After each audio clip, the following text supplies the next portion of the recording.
मैं आज अपना इसे सौभाग्य मानता हूँ कि मुझे यहाँ आने का अवसर मिला। मेरा जन्म, जैसा आपने सुना, आर्य समाज के परिवार में हुआ। शिक्षा दीक्षा मेरी डीएवी शिक्षण संस्थाओं में हुई। बचपन से हम एक नारा सुनते आ रहे थे, कृण्वन्तो विश्वम् आर्यम्।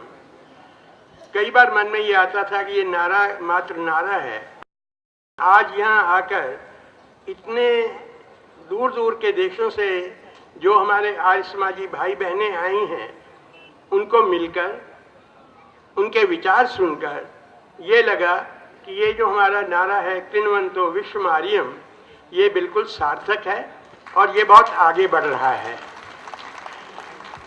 मैं 3 देशों का जिक्र करना चाहूँगा, जापान, आर्मीनिया और न्यूजीलैंड। संयोग से मैं इन तीनों देशों में गया हूँ और मुझे ये पता है कि कितनी दूर ये देश हैं और कितना कठिन है वहाँ पर आर्य समाज का प्रचार करना।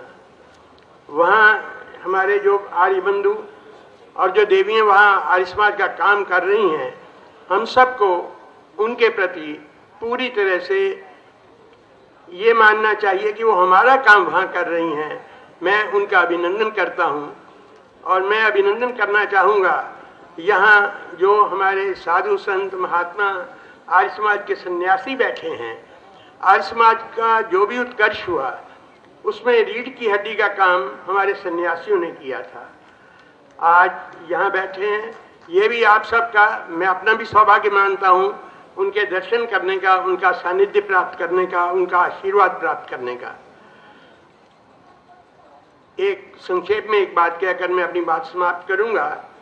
सत्यार्थ प्रकाश में 14 समोल्लास हैं, 4 हैं पिछले 4 जिनमें अन्य धर्मों की समीक्षा की गई है, और जो मंतव्य है स्वामी जी का, उन्होंने पहले 10 समोल्लासों में किया है।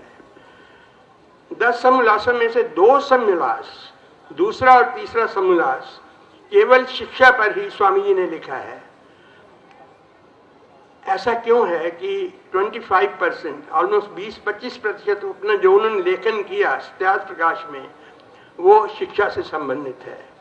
और ये बिल्कुल ठीक है, क्योंकि आर्य समाज का जो भी प्रचार प्रसार, जो भी योगदान स्वतंत्रता के आंदोलन में, एक राष्ट्र को जागृत करने के आंदोलन में जो भी हुआ, वो शिक्षा के माध्यम से हुआ। 2 विचारधाराओं से, एक गुरुकुलों के माध्यम से, दूसरा डीएवी की शिक्षण संस्थाओं से। मैं क्योंकि डीएवी आंदोलन से जुड़ा हुआ हूँ पिछले 25 वर्षों से बहुत सक्रिय रूप में, आपसे केवल इतना कहना चाहूँगा कि आज के दिन 700 हमारी शिक्षण संस्थाएं हैं भारत में। कहा यह जाता है कि एशिया का सबसे बड़ा प्राइवेट सेक्टर का यदि कोई ऑर्गेनाइजेशन है तो डीएवी है। हमारे 500 के लगभग पब्लिक स्कूल्स हैं, कॉलेजेस हैं 70 के करीब, कॉलेजेस ऑफ एजुकेशन हैं, पॉलीटेक्निक्स हैं, डेंटल कॉलेजेस हैं, लॉ कॉलेज हैं, कॉलेजेस ऑफ विमेन हैं। इन सब को चलाते हुए हमारा केवल दृष्टिकोण ये है कि हमें जो जीवन के मूल्य हैं, जो आर्य समाज के अनुसार हमारी परिकल्पना है, उसका प्रचार प्रसार किया जाए। आपको सुनकर प्रसन्नता होगी कि पिछले कुछ वर्षों से हम वैदिक चेतना शिविर और उसके संबंध में शोभा यात्राएं निकालते हैं। हमारे 10,000 से अधिक अध्यापक हैं, जिन्हें मैं कहता हूं कि अध्यापक नहीं, वो नेशन बिल्डर्स हैं।